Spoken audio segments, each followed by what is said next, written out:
We are live. Good stuff. Amazing, amazing, amazing. So over to you, IK. It's 3 p.m. Yeah.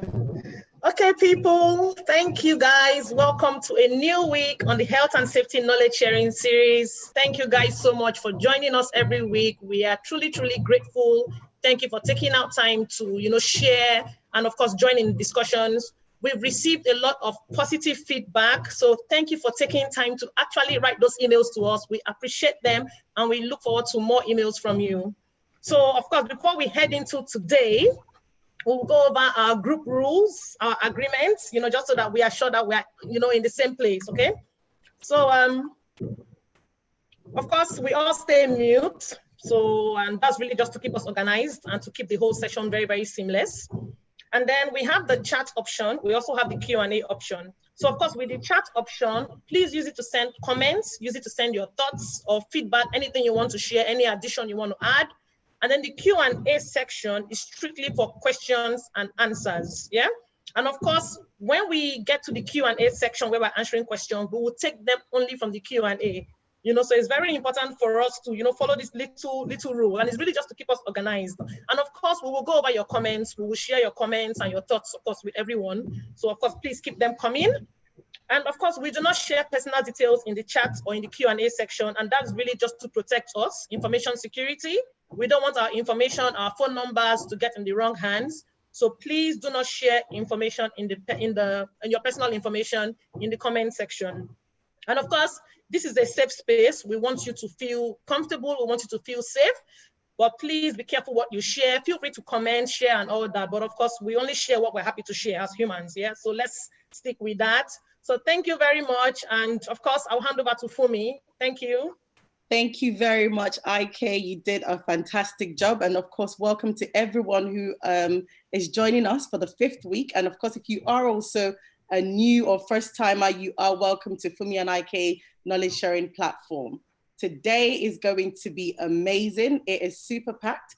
And as you can see, you would see myself, you would see IK, and a little box with our guest, whom I'm going to do a very, very brief introduction. And I hope he doesn't get embarrassed because he deserves these accolades. He's an amazing character. Today, in the person of Mr. Ken Etete, he will be our guest speaker for today. And just a little bit about him, Mr. Ken is, he humbly wears so many hats, actually. And just to name the few, he's a writer. I bet you're thinking, a writer? You never knew that part of him, did you? Yes, he's a writer. He's also a growth motivator. And that shows indeed a true character of a leader. He's also a philanthropist, and that's to tell you the community mind that he's got. He invests a lot into the community. He gives back to the people. And above all, he's an entrepreneur with interest in diverse areas. We've got maritime, we've got technology, we've got real estate, hospitality. You can see where I'm going with this when I say he wears so many hats, including, of course, oil and gas, which I'm sure at the moment is probably his first love, definitely. So today, Mr. Etete is going to be doing justice, talking to our leaders, and that's from the private sector to the public sector. No doubt, as you will all agree, that everyone's been impacted by the pandemic, definitely, both individually or even in the corporate world. We've all been impacted, and that's including large corporations and small, medium enterprises. They've all been affected. And so today, Ken will speak from the boardroom of a large corporation on the socioeconomic impact of the pandemic, and that's of course during and post the lockdown, and as well try to, as we all try to embrace our new realities. You will agree as well, again, that this is a new world that we're in, and of course requires new strategies and new approach. Therefore, now than ever before, decision makers must understand that to stand and to stay afloat in these precarious times that we're in, that health and safety particularly is not one that is going to be delegated, but is one that they've got to be hands-on with as well. It's their responsibility just as much as everyone else's responsibility. So without further ado, I'm going to hand over now to Mr. Ken Etete. You are welcome to our platform, Mr. Ken. Please go ahead. Thank you very much, Fumi and IK. Let me first recognize the fact that this is a very special platform, and we are, as a company, quite private, and so we do not take it lightly when we are invited to take on public responsibility like this. Not just anyone, but something that is very unique to our industry and indeed to many industries. So I just want to say a big thank you for inviting us to do this. Now, on our part, we have all witnessed what's going on in the world as regards the pandemic. And I'm sure most of us who are joining and who are participating would have come across many invitations. Of course, the new normal of Zoom meetings and all kind of things that the world is grappling to come to terms with. Finding common grounds and providing information and all that. And so sometimes, for instance, pastors are advising their followers to be careful how much news you listen to. And quite a few of us no longer tune on to the news stations because it's quite disturbing. And so for us, this is probably the second event which I'm going to speak. First was really what they call Economic Summit, and this is already about 6 weeks ago. At the time, we weren't too sure how far the lockdowns were going to go. But of course, we all come to realize that we might be going further than that. So with that in mind, I wasn't too keen to speak on any topic any further because everyone is speaking now. But something caught my interest when we were invited and when we started following Fumi and Ike. And that was the fact that some of the things that over the years we've not paid enough attention to, like we like to say, the unsung heroes that keep us going, health workers, HSC in any industry you're in is very unique. So for us, it wasn't about being popular. It was more like an obligation to participate in this. And if we're being invited, we thought the people who are taking time to look at this is what all the support and encouragement. So from that point of view, we decided and we support it. And so we're treating this more from an obligation to our common good, because we all need it. Sometimes we may not understand how deep this goes. So just to make those remarks as we get on, I've actually come here to avoid, because you can talk about HSC for a whole year and you will not exhaust it. So what I did was, because we have very limited time, I've put basically nice slides to talk through so that we can all understand and be guided, so I don't get away from what we're here for and don't keep everybody or go out of time, because it's very important. Now, of course, our world has made a rapid change in the last few months, and somewhat strange and struggle for us, for all of us, because it is not the world we knew a few months back, and it may not be the world we knew a few months ago. The world we're dealing with now, a lot of changes that have occurred that we're trying to manage. Now, COVID-19 pandemic has opened up our eyes, if you like, to realities and introduce new ways of doing things. And those realities we all come to understand. Crucial to this new world, as we like to look at it today, this moment, is what is really important, what it has redefined for us. For most people, is their family. How are we going to stay safe? Are we going to have the means to support, pay the bills? So it's quite disturbing. For corporation, it is about what we will call the staying power. by focusing on safety and minimum profitability. When I say minimum, you just want to make sure you are break-even or above that. This is what we're looking at. But the sum of it is HRC, ethical survival, and empathy. And I like to put a little bit of that, because when we start to talk about what's going on, of course, straightforward, everyone is involved on HRC. But you have to also consider the ethical side of it in dealing with this whole process. And you have to balance that out with profitability, staying in business. Of course, the straightforward thing will be, I can't afford to pay the bills anymore. I have to let go of people.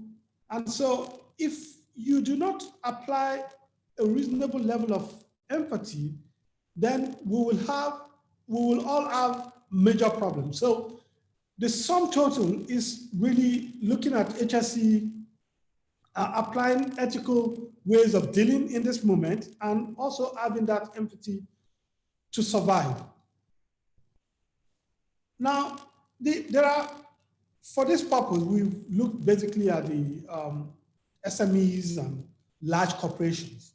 So for large corporations, profits will not be, as most large corporations would do on your balance sheet, profit and loss account, the factors that you normally would consider in determining profit. At this moment, every large corporation or small corporation household will be considering profit from a whole different point. And that is that, how safe are my people? How healthy are we? How are we managing this pandemic? So when we start to consider profits, what would be considered a large profit as a profit that is a combination of how well you've managed this pandemic to keep your people safe, to keep your work environment safe, and keeping to all the rules. In the past, we would talk about profit purely from cash flow and money. But today, I'm sure everyone, even if you're not aware, now you're aware because it's right in your face, that your profit will be more determined by how your people have made it through this season. And we also see there's a large stakeholders in this regard. We have, as a corporation, we have to worry about our clients, employees, communities, governments. And this means we are all deploying as interim solutions with an understandable level of anxiety. This is what is currently going on. So, because this is uncharted territories, things that we've not done before. So you can imagine the level of anxiety. Disruption is real. And many corporations are right now asking, how much new skills can you bring, or how quickly can you adapt to this new reality that we're facing? And for organizations who are not asking those questions and inviting their employees to start approaching things in that direction, they'll likely be disruption, take them out of business. It's a reality. So these are things that we're now dealing with. So reality, adapt or die. Our world has changed today, and the world ways may not deliver optimal value. So what we did before may not necessarily completely change, but if you don't improve on it, in the months and years ahead, you might see that some ways that we were struggling to adapt will come to be mainstream. And if you do not adopt those new ways, you may likely not be very optimal. And in a competitive world, which will be defined by the new format, new process of doing things, you might not be optimal and you may not be available to go on. So we then emphasized a lot in this season. What we say, why HSC is so important. Of course, the global challenge we deal with right now is staying safe, staying alive. That's the focus. And key to that is HSC. So the guidelines introduced by the professionals and the authorities, fundamental principles of HSC have to be adopted. And ultimately, we have to be responsible. So no one may be watching you, but you have to be a responsible person to survive this season. And HSC is critical to that. For companies, and this is quite interesting, for corporations, small, medium, and large corporations, for years, certain industries have had very high HSE practices, culture, that without which they will not. And so you find a situation where they have recorded 0 fatality. They have had 0 HSE issues because due to the obvious damage of any mistakes from HSE, those industries have developed a system of what you like to describe as precision when dealing with HSE. What that has done that over the years, they have no basis to even test how effective their HSE are, HSE policies and practices are.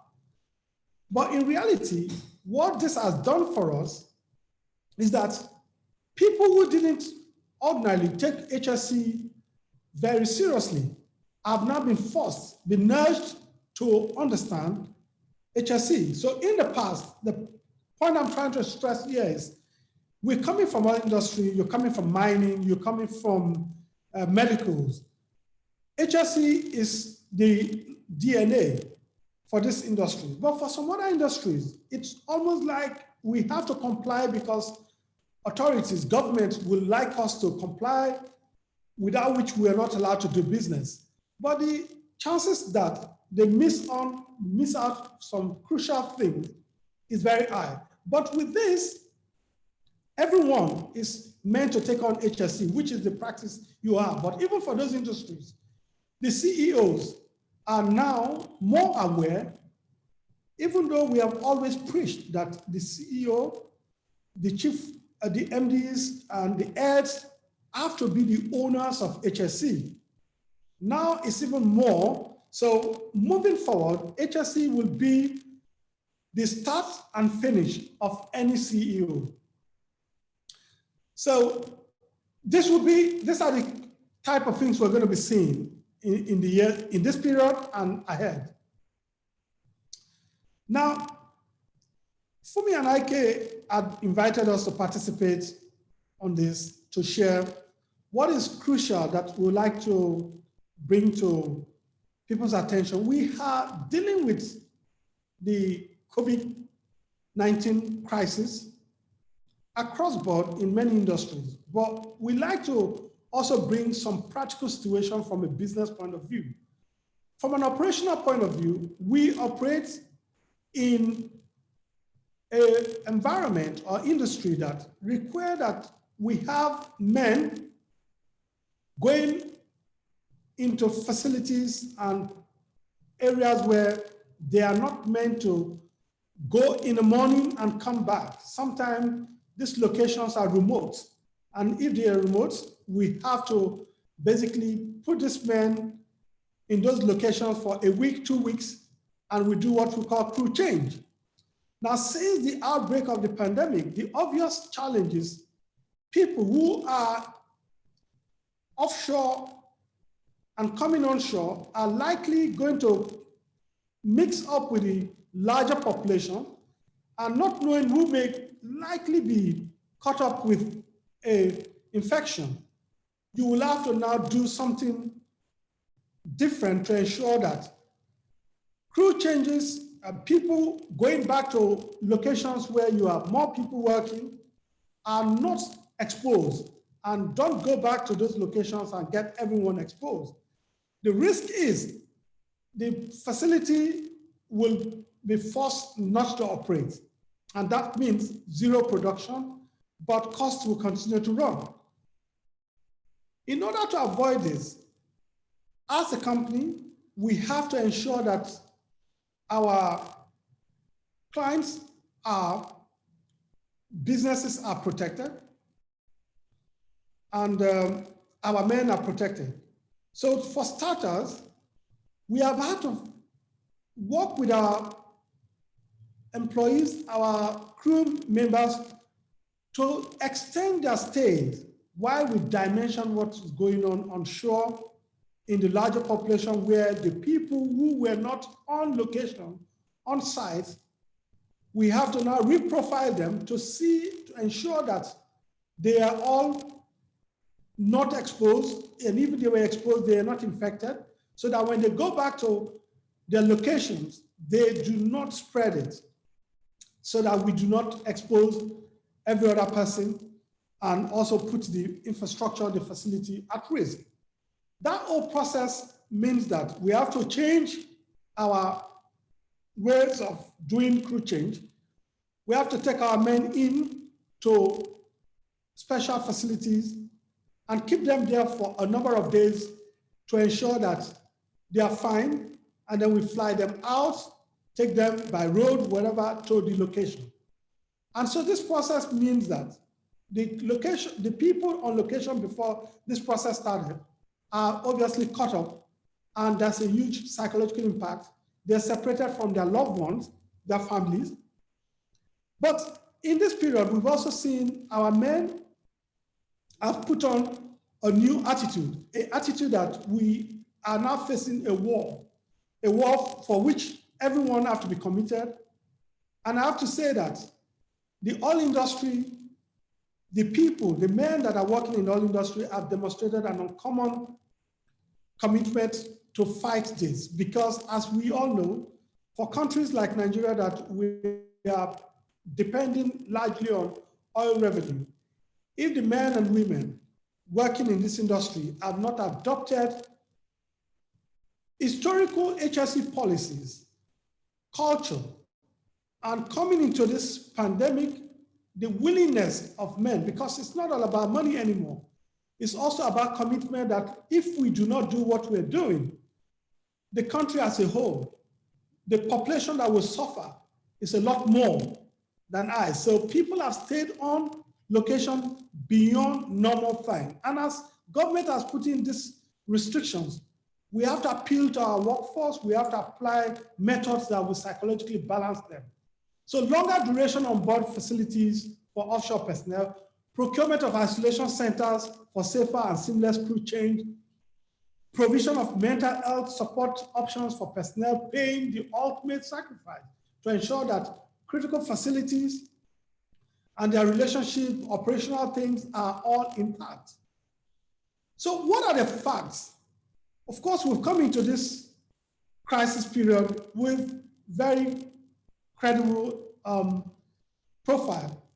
We had 12 million man-hours of LTI, which we're very proud of.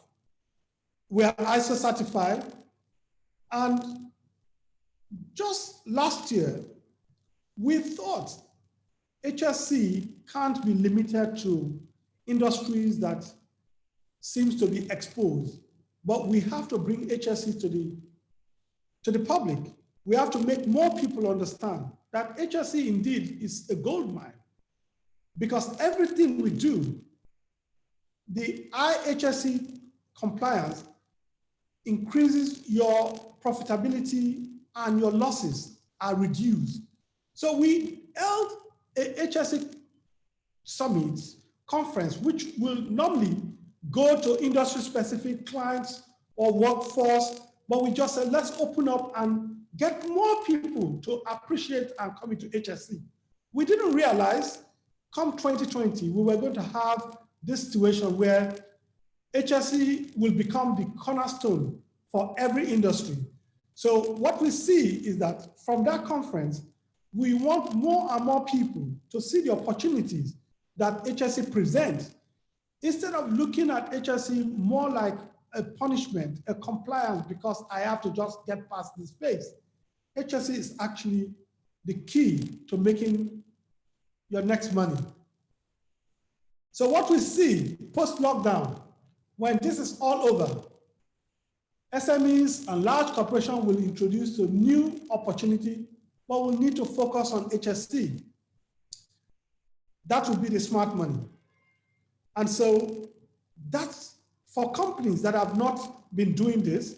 This is a period you can learn new skills. You can improve your HLC understanding and take on the opportunities that are abound in every industry, every household. So post-lockdown recovery,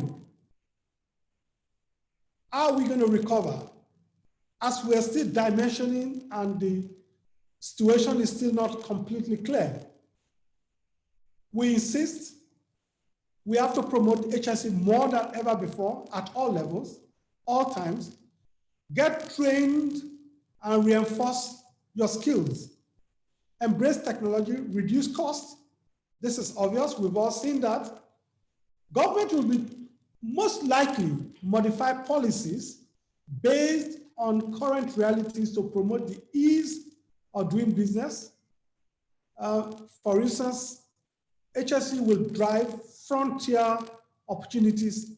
And as I said, and we've acknowledged in our earlier summit last year, 2019, HSE is your new gold mine.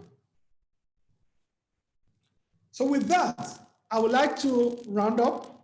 As I said, we have to try and make this very concise, precise to what is going on, what our industry is facing, what we are doing to survive this season, what we think will happen in the years ahead, what skills that people need.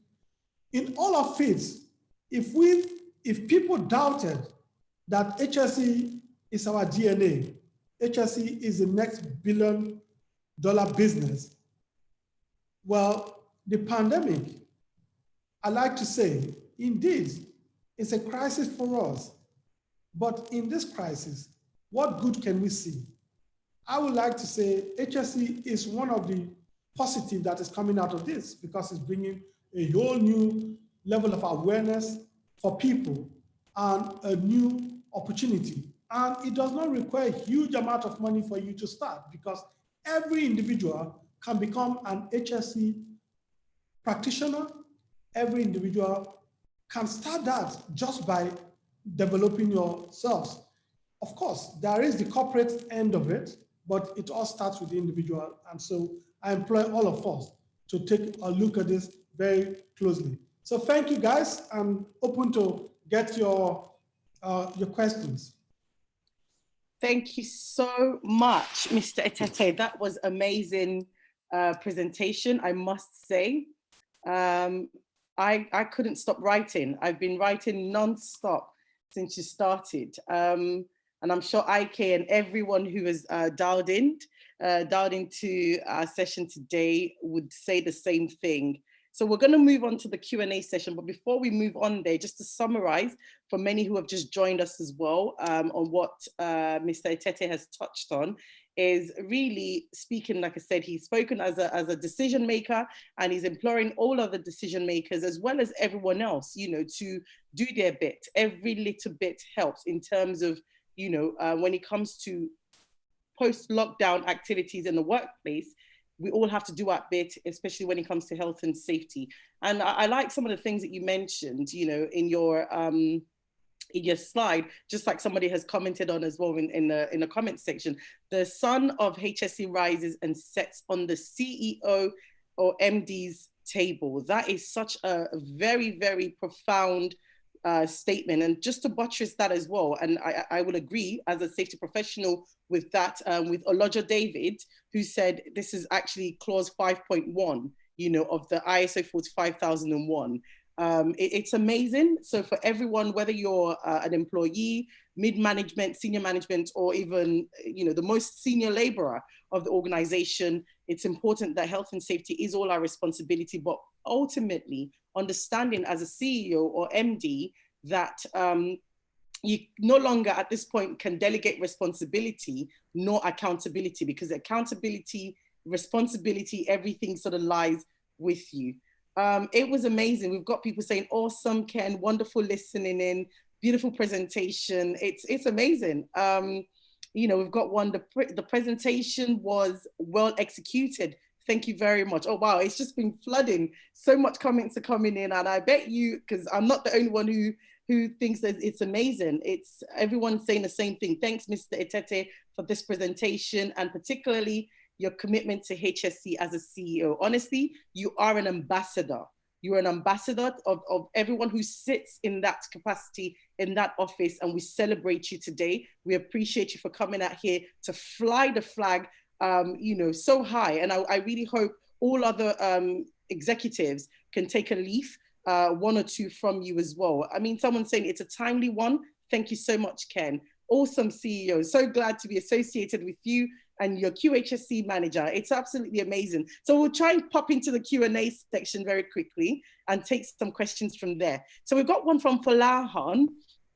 Falahan, who said, due to the recent change in the world's business and organizations brought by the COVID pandemic outbreak, can you describe or rather explain how the HSC can help an organization / business stay in business financially and psychologically during this period? Right. Thank you for that. As I said earlier on, some industries, for instance, aircraft, aviation, you can see that every time we fly, it's almost a routine where some of the frequent flyers don't even pay attention anymore to the cabin crew when they're doing the safety briefing and all that. And the same goes for the oil industry. And so for that, the core oil industry ability to do the transition, to do all the compliance were relatively easier compared to some other industry where the need to comply were not as apparent as some other industry, aviation, oil and gas. So while we deal with this period, as I said in my opening remarks and also part of the presentation, our balance sheet or profit and loss account is no longer going to be defined by how much cash you made in profit. It will be pretty much like for those who have read some of the war stories. If you've come back from war, do you say that you won this battle largely because you had victory over the enemy army, or because you could also account fully for your soldiers? This is the type of situation we're in. And so the world would have to look and see how much value you got to provide. So what will be crucial, again, will be HSC, whichever way you look at it. So you need to stay safe. And if you stay through this period, the chances are that investors will be looking at you differently, and you will be getting a lot more money in because systems and processes, structure that will enable you to execute on the best practice HSC culture. And that already confirms that you are the type of corporate that investors will have to, governments will look into, see if they can put more money through your infrastructure, your corporation, your business to support post-recovery during the crisis. So without a quality HSC delivery within the organization, you will not attract these opportunities that are currently looking for where to go. Because money by itself is not, and we all have recognized now, that money by itself is not a solution in this current situation we're in. Ability of people to execute to have those skills that are needed, then money will only facilitate. So if it's all by money, I'm sure the city of New York is probably the richest, or one of the most, what we call wealthier cities in the world. But yeah, we are. They can't fix this just by money. So they have to still rely on people who, when no one is watching, will do the right thing. And that's because there's a deep HSE culture that's embedded in these people. And so I would say, if you begin to learn, take small steps and improve on it, will take you a long way, will take you very far. And the corporate world will notice you, investors will notice you, governments will notice you, because our world is looking at this time for those who will apply. And so I will always stand with HSE commitment, HSE activities, because that is what we need. Sometimes it's not said enough. Thank you so much for that. Thank you. So IK, we've got we've got a comment here from, actually a compliment from Tunji Ladi Bolu, that says the mental health support mentioned is essential. Kudos to you. And I think IK had a question, did you? Oh yes, I actually did. I had a question on the mental health because, well, thank you very much. Let me say thank you first. So it's very refreshing to see a CEO talk about these matters very, very passionately, because usually we tend to judge that CEOs are all about the money. So it's very good that we are getting a different perspective and a different view, you know, of what really goes on in the CEO's world. So thank you very much. So I have something on mental health. You know, stigma and discrimination, that's one of the biggest problems that we have. And that's why a lot of people don't seek help. So I'm wondering, what do CEOs, MDs, what are they doing to make sure that their workplace is one where people can actually share their concerns and their worries without fear of being victimized? You know, but you did mention on mental health, and you know, that's a very key area. Right.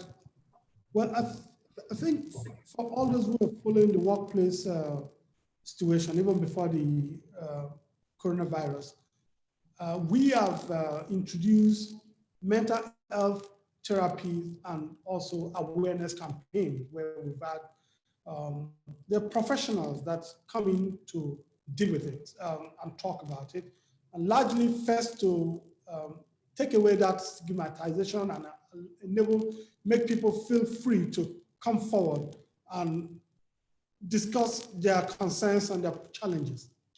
That has been very helpful. Now, of course, whatever mental health issues we had before now has now aggravated for the obvious reasons. People are back home and they're not oriented to that sort of life. It's a challenge. How do you deal with that? Then we have people that are forced to stay back beyond their normal time of work. So you have to make provision for it. Now, what has become a challenge is a lot of organizations, for different reasons, have not uncovered the deep.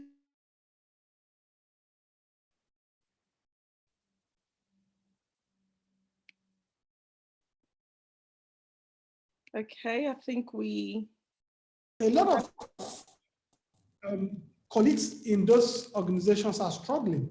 But for many other organizations that have large workforce, the chances are, if you, as CEO, you're paying attention, you will recognize that some of the attributes, some of the things that behaviors are not regular. And you don't have to be too hard. You have to make a bit more effort to investigate, why would somebody behave this way? And try and do some guidance and counseling and give them that confidence to open up, and they may not even realize that that's what they're going through. And in the process, you take them through and able to solve that problem. You see that also dealing with clients you come across, situation where people react in manners that you will say, well, but this is not as bad? Why this reaction? So typically assumptions, and then you get angry. But what we do as a policy, we say, if somebody acts in a manner that is not supposed to be, do not make an assumption about it. Let's do a little bit more investigation, give the person a benefit of doubt, and you just realize that they are not in control. Something else is controlling them. And in that process, you're able to win their trust and able to walk them through, and eventually they get out of it.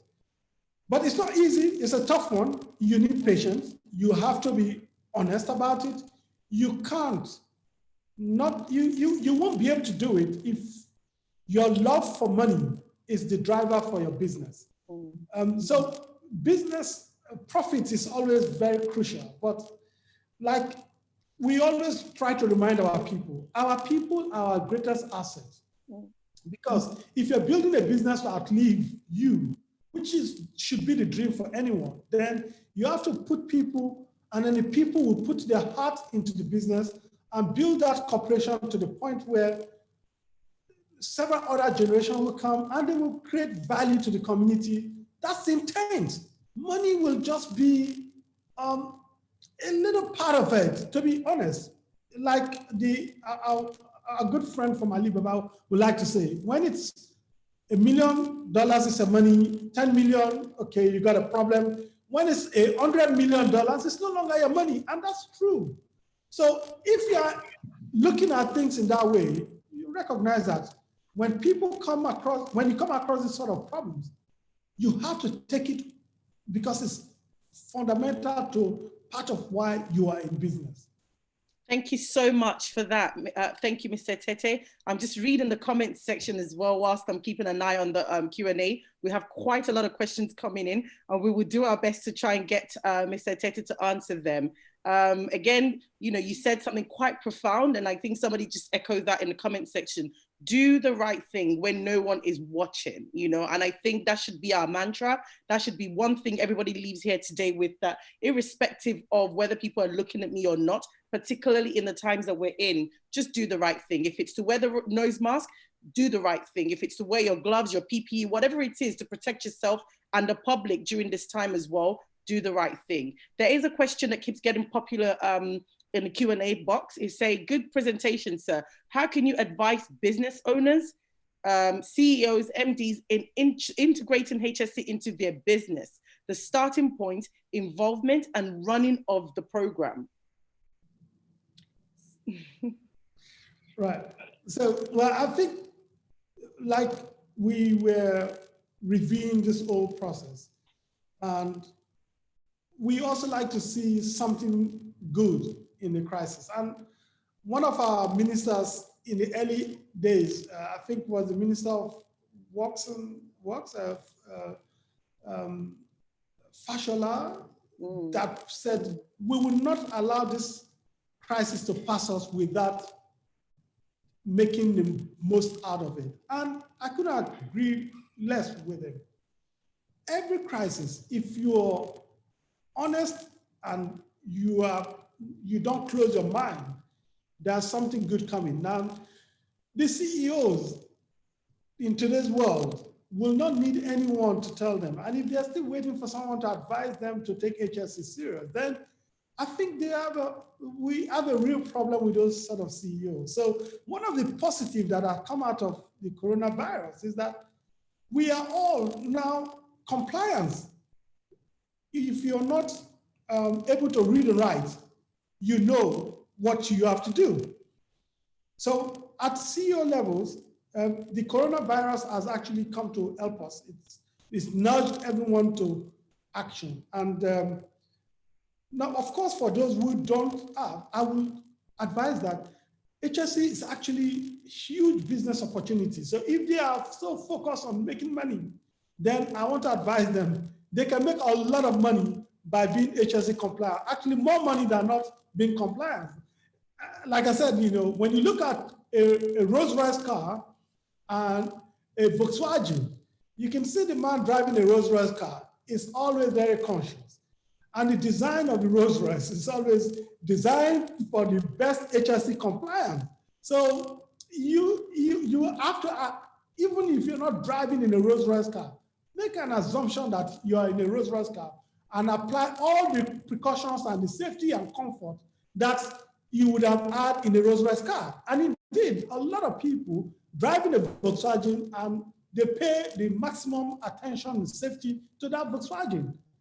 So this is how business owners have to see, CEOs have to completely have a mindset shift away from thinking that not being compliant will guarantee them. It's almost like saying you can actually not pay insurance and it's better for you. So all of the things you're working for, when that accident occurs, you have nowhere to fall back. That's HSE. HSE is the insurance that you provide for yourself. It's not paying somebody. So it's cheaper for you. If you don't have it, on the rainy day, you're going to get into trouble. Absolutely. That was so, in fact, I mean, I keep repeating it. They're just profound nuggets coming out from Mr. Etete. You know, you've just said something about it's a mindset. There's a need for a mindset shift, particularly from those who in the executive, in the C-suites. They need to change their mindset, their outlook on HSC, and primarily to see HSC as an insurance. I like that. I really, really like that. You see it as an insurance because it actually saves you rather than cost you. You know, as some people may see it. Some organizations see HSC as a cost center, you know, rather than one that saves them money and saves them in the long term. I mean, we've got another question from IK. I don't know, are you keeping an eye on the comments and the Q&A? Yes. Yes, yes. Yeah, we've got one here, and it says here, what would you consider to be your biggest challenge within the organization in terms of balancing HSE best practices and achieving preset organizational goals in this present COVID-19 era? So your biggest challenge?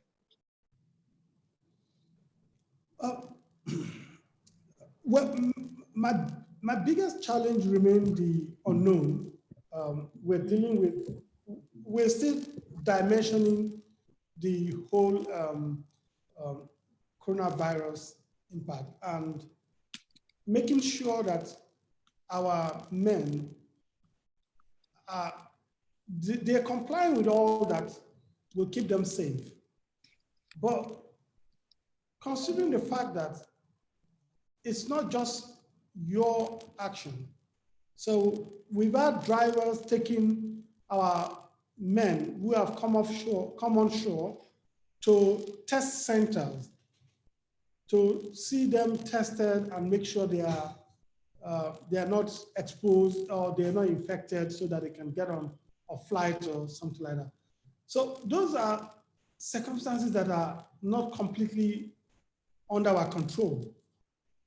And that's one of the reasons why we see it as an obligation to participate on forums like this, because the more we can enlighten the public, the more we can support people to do the right thing, the better.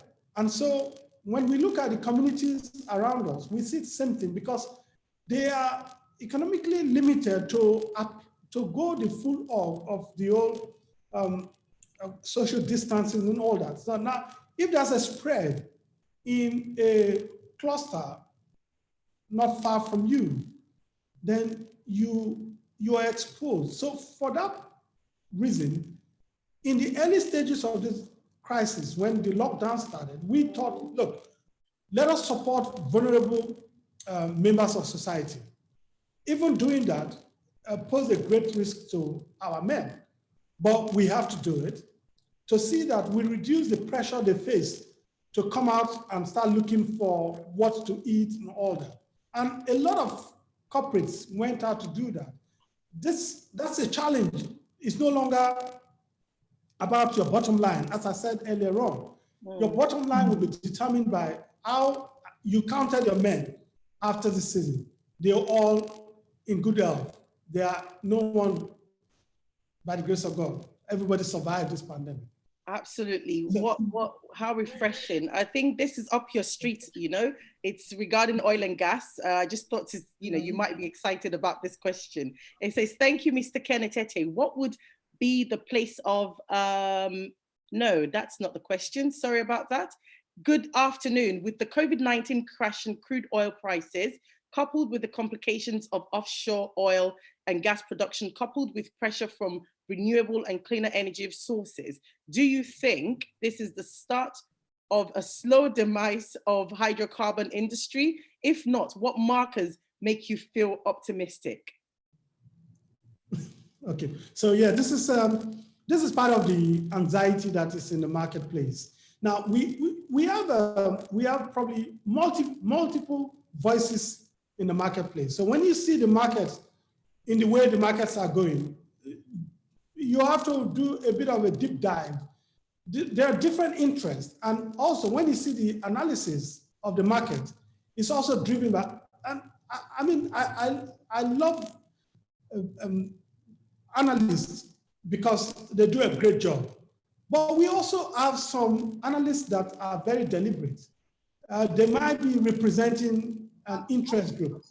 So we've seen those things before. We've read about insider trading and all that. So all of that is happening. So just be calm as far as the oil price is concerned. Now, people also have considered demands of oil. Look, I'm not a fan of oil. Let's put it clearly. I do business in oil. But I've always said, for anyone that cared to listen, the resource of Nigeria is not oil. The resource of Nigeria is our people, our creativity, our resilience, which is why I wrote my article the week when there was so many analysis about how Nigeria will go into war, there will be crisis and all that. And I'm like, listen, guys, this is the last thing that Nigeria should be worried about. Fortunately, the entire world is impacted by this. So let me ask you a simple question. The alternative fuel, are they active now that oil is on bottom? The reality is that alternatives to oil will only rise when the demand for oil goes up and price of oil goes up, because the alternatives as of today have a threshold that they can't function. So for all of Nigerians that are worried about oil demise, that shouldn't be your concern. What we should be concerned about is how are we converting our huge human resource to a productive, capable, consuming and producing population, and not a population where 80 million can't afford 3 square meals. So just think about how can we start to grow the food that 80 million people can eat a day? Can we do that with our resources without oil? Were we doing that before oil? The population we had before. I mean, we saw recently of the Nigerian Airways flights and story of how we dominated the world and we were the envy of the global world. So that's not long ago. That's just probably 30, 40 years ago. That was Nigerian Airways. And we don't even produce any aviation parts, yet we were dominant force in aviation. So oil indeed will ultimately go, and as I like to remind people, with the growth of population, if there's no mass disease like what we fear most happen and a large population is wiped out, then Africa, India, China, this population will increase in the years to come. Do you think that fossil fuel can stand the demands of the energy demand? The reality is no. So alternative will automatically come in because it gets to a threshold where when oil is consistently on $100, alternatives just pick up to meet up and stabilize the demand and supply equation. Because without that, oil will not meet our needs as we continue to increase population, quality of life increase, more people in China will drive cars, more people in India will come out of poverty, and we have an objective to get 80 million Nigerians get out of poverty. For every additional growth that they go is increase in demand for energy. Guys, let's not get confused. The problem here is not oil. The problem here is how do we convert what we have? I don't know if that helps you. Absolutely. I think that is fantastic. I thought we may have opportunity for 2 more questions, but because of time, we like to start early, we like to finish on time. And so we're aiming to leave bang on 4. So we would only have 1 more question, which leads on very nicely to our topic for next week. For many who saw the flyer, it talks about the large corporation versus the SME. So we've heard fantastic insight, or we've been able to hear so much from the large corporative perspective, which has been, justice has been done by Mr. Etete. We will be inviting somebody to come in to speak to us from the impact it's had on the SME. So I think it brings us nicely to this question that says, thank you for your presentation, sir. As an employer, what would you advise an SME employer with less than 20 workers post-COVID? Well, so this SME employers with few workforce are actually the solution, as we have all seen. And whatever they've adopted now that have allowed them to survive, as I put in my opening remarks, will distinguish them, because those who can't function in this period, the chances are that post-COVID, the entire world will shift. We don't have to be having this, getting held up in traffic, not having a meeting. We're just having a meeting where we are talking to a global audience. Fumi is in London.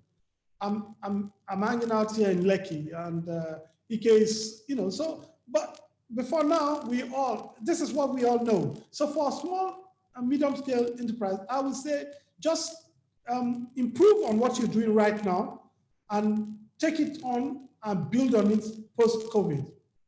Thank you so much. Okay, we might be a little bit cheeky with just one last question, because I've got people in the box saying my question wasn't answered. So please, guys, for many of you that we don't touch on your questions, we will build up a Q&A off the back of this webinar, and then we will get the responses to you. So apologies if we don't touch on your question, it's just because of time. We have a question from someone that says, where is it actually? Right, it says, thank you, Mr. Kenetete. What would be the place of HSE? Looking at the changes coming up, for example, some companies have mandated all their staff to work from home and majorly would not need to go to the office anymore. Where is the place of HSE in this? Well, HSE has no, everywhere is HSE, on the road is HSE. So I think this is the first mindset that people have to have. Your home is actually the start of HSE. You have to watch your kids. What kind of toys you're buying for them? How is the house built to ensure that kids are not in danger and all that. So the fact that you're not coming to the office to work, first, for starters, let me advise, number one, HSE, go get fit. Go do some exercise, because people just get lazy and everyone is lying down on the bed, and you can still do your work because they're geniuses, they're very smart. They can just lie on the bed and you don't see them, they're not on camera, so they do. So that's the first problem you got. That's a real HSE problem. So you have to try and get out, and if you don't have a place to run, take 10 push-ups and whatever just make yourself fit, because that's the first thing, because that's where we're going to have problems. People are going to have put on a lot of weight, eating in their bed and working from their bed. So we got to run away from that. So first thing first, for you, your HSE and your CEO will be advised to ensure that before everyone, take 10 push-ups and do some skipping in your bedroom before you go back to lie down. Otherwise, we're going to have a different kind of problems, and we have to avoid that. Absolutely. Absolutely. I think just an addendum to that, because, Mr. Etete's point is on obesity. We have the tendency to have an increase in obesity because of poor management of our time or our resources. But I think just to add on, we covered, our last week was touched on ergonomic solutions, that's another issue because of the way we use our laptops. You talked about being in bed, you know, lying down and working and all of that. So there is a potential huge risk when it comes to that. And we don't want people ending up with musculoskeletal disorder. So we would strongly recommend that you also please visit our past videos on YouTube to watch other things that we've touched on, the risk that you are exposed to even whilst you're working at home. It's been an amazing time. I'm going to hand over to IK to please help us round off as we shut down. IK, over to you. All right, so thank you, Mr. Ken, and thank you, everyone. I'm just looking at the comment section, and there is so much that we have not been able to share, and there are a lot of questions that we can ask. Something like, how did you get your board of directors to support your vision for HSE, and just so many questions that we can't take today, and of course, a lot of people have found it very interactive. Great presentation with amazing insights. Someone says here, you've just turned the table around, on HSE compliance. And, we have lots of fantastic comments. So thank you so much. I am really, really thrilled, and I'm really, really excited that you're able to come in today. So thank you, Mr. Ken. And thank you to all you wonderful people that come back week in, week out. We are truly, truly grateful that you take out time to attend our webinar. It's fantastic. So thank you very much. And thank you, Mr. Ken. Thank you very much. Thank you. So it's 4 o'clock. We will have to disconnect at this point. So all our first timers, thank you very much. Our returning attendees, thank you very much. So those who join us on YouTube as well, thank you very much. Yes. Just like Ike has said, it's been an amazing time. And we will definitely have Mr. Ken coming back again. Maybe not speaking from the boardroom perspective, but from another perspective, we will definitely have him come back again. Thank you very much, guys. It's been such a delight. Have a good weekend. Thank you. Thank you. Yes. See you. Bye-bye.